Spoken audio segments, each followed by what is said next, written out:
বাণিজ্য মন্ত্রণালয় সঠিকভাবে পশুর চামড়া ছাড়ানো, লবণ দিয়ে যথাযথভাবে সংরক্ষণের পদ্ধতি। সঠিকভাবে পশুর চামড়া খালা এবং লবণ দিয়ে যথাযথভাবে ওই চামড়াকে সংরক্ষণ করা। প্রথম হলো পশু জবাইয়ের পূর্বে করণীয়। আমরা যখন পশু জবাই করব, পশু জবাইয়ের পূর্বে আমাদের কি করণীয়, কি দায়িত্ব? 1 নম্বরে কোরবানির পশুকে জবাইয়ের পূর্বে যথেষ্ট বিশ্রাম এবং গোসল এবং পর্যাপ্ত পরিমাণে পানি খাওয়াতে হবে। কোরবানির পশুকে আমরা যখন জবাই করব, জবাইয়ের পূর্বে তাকে যথেষ্ট বা বিশ্রামের ব্যবস্থা করতে হবে এবং গোসল করাবো আর পর্যাপ্ত পরিমাণে তাকে পানি খাওয়াবো। এটা হলো 1 নম্বর কাজ। 2 নম্বর হলো জবাই স্থান সমতল হতে হবে, সমতল এবং পরিষ্কার হতে হবে। আমরা অনেক সময় যেখানে পশু জবাই করি, আমাদের পশুর জবাইয়ের স্থানটা সমতল থাকে না, সেখানে এলোমেলো থাকে, উঁচা নেচা থাকে।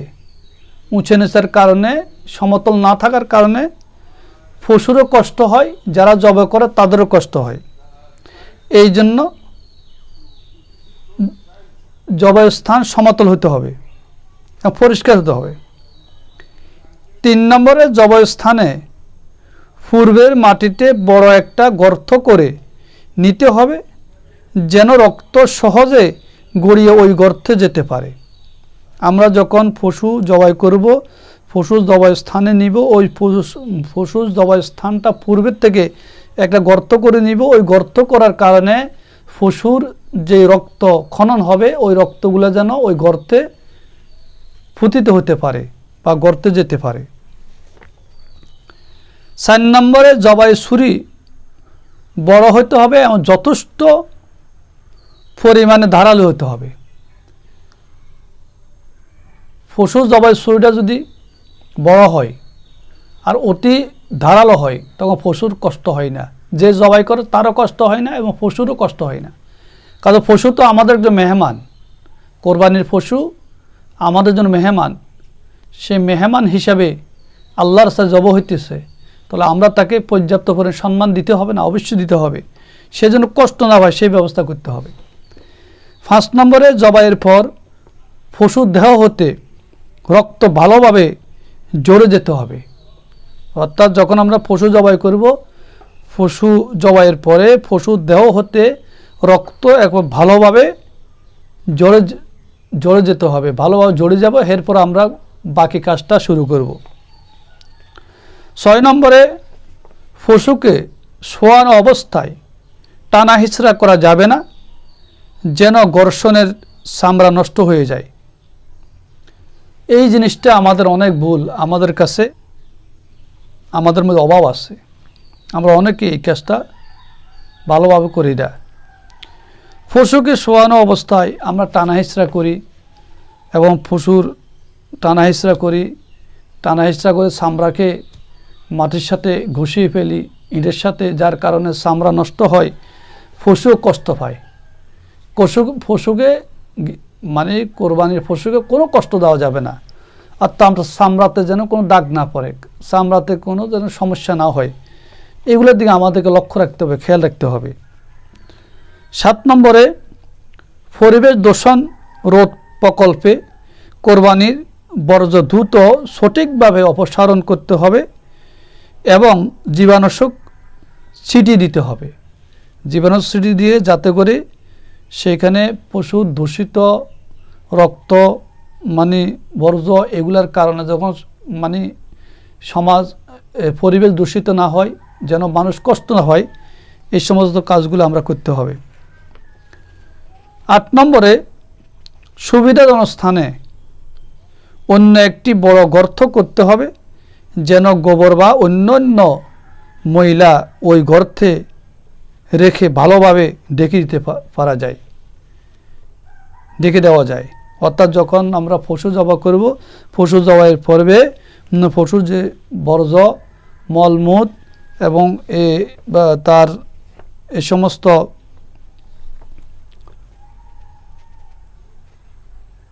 গোবর ইত্যাদি যেন আমরা একটা গর্তের ভিতরে রেখে দিব। এই গর্তের ভিতরে রাখলে তখন আমাদের আর কোনো সমস্যা হবে না, মানুষও কষ্ট পাবে না, আমরা নিজেরও কষ্ট পাবে না, কোনো গন্ধ এগুলো হবে না। এই জন্য সুবিধাজনকভাবে একটা গর্ত করব।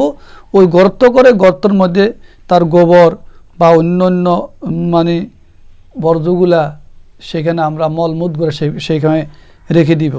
এগুলা পরিবেশ দূষিত হবে না, মানুষ কষ্ট পাবে না, ভালো হবে। এই কাজটা আমরা করব। অনেক সময় আমরা কোরবানির পশু জব করি, কোরবানির পশু জবের পরে মলমূত তারপরে গোবর এগুলো আমরা অন্য স্থানে ফেলি না, জেনে ফেলে দিই, গর্ত করি না।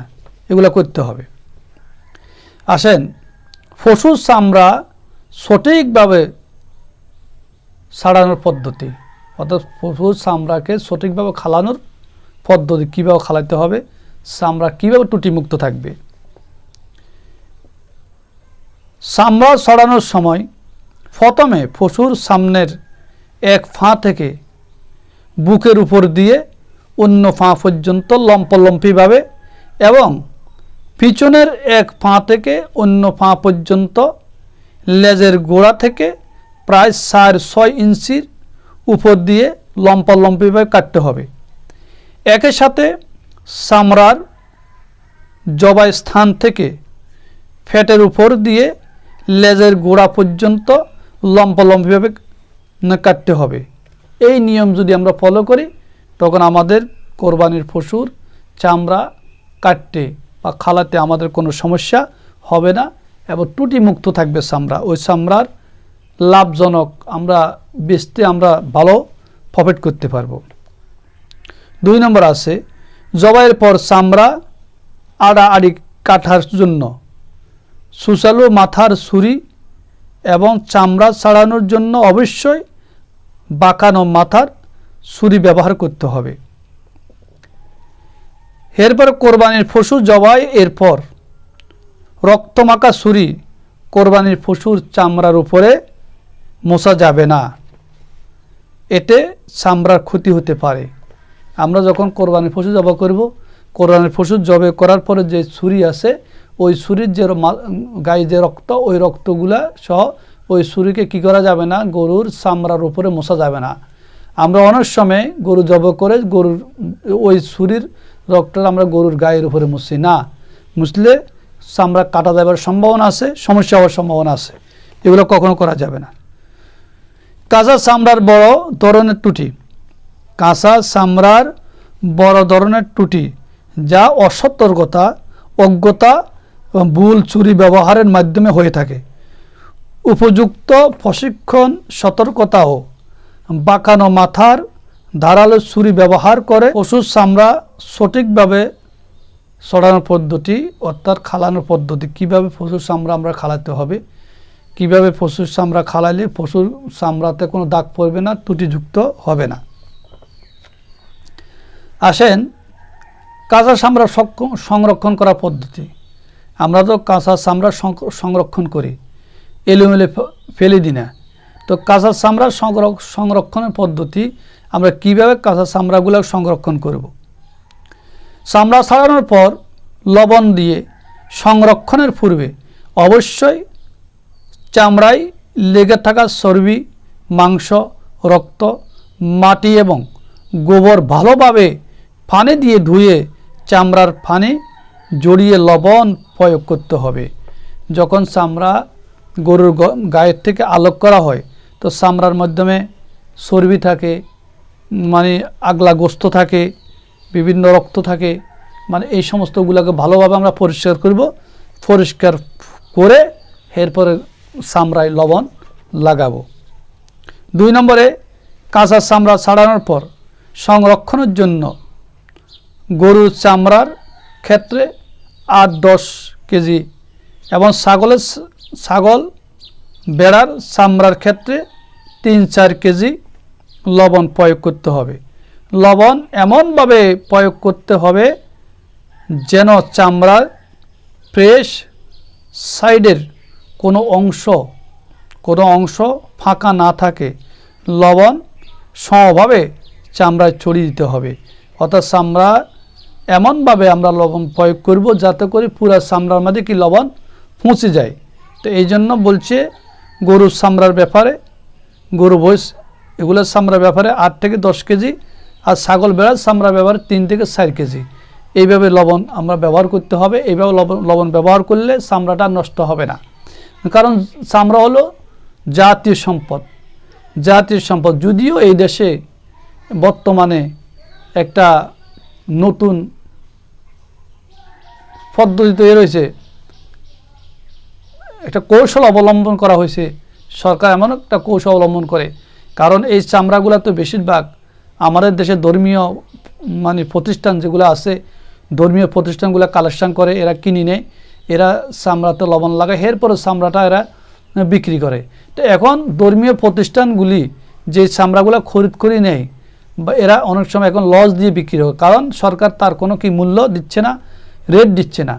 সরকার এখানে একটা কৌশল অবলম্বন করছে যাতে করে কোনো ধর্মীয় প্রতিষ্ঠান যেন চামড়া খরিদ করে চামড়াতে প্রফিট না করতে পারে, লাভ না করতে পারে। এই জন্য চামড়ার কি দিচ্ছে না, তার চামড়ার রেট দিচ্ছে না, চামড়া বিক্রির সুবিধা দিচ্ছে না। যখন ধর্মীয় প্রতিষ্ঠানগুলা গরিব অসহায় মানুষগুলো চামড়া বিক্রি করে পরে, এরপর সরকার চামড়ার বিক্রির রেট দেয়। রেট দেওয়ার পরে তারা মোটা অঙ্গে বিক্রি করে না। এগুলো উচিত না। এগুলো আমাদের দেশে মনে হয় যে এরকম কিছু ঘটে। চামড়া ছাড়ানোর 4-5 ঘন্টার মাধ্যমে অবশ্যই লবণ লাগাতে হবে এবং সংরক্ষণের জায়গা একটু ঢালু হতে হবে, যেন চামড়া থেকে পানি ও রক্ত সহজে গড়িয়ে যেতে পারে।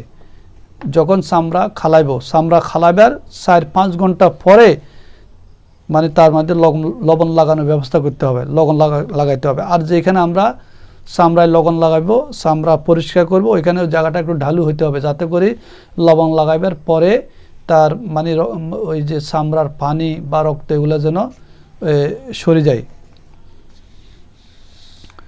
লবণ দেওয়ার চামড়া এমন জায়গায় রাখতে হবে যেন রোদ বা বৃষ্টির পানি না লাগে এবং বাতাস চলাচল স্বাভাবিক থাকে।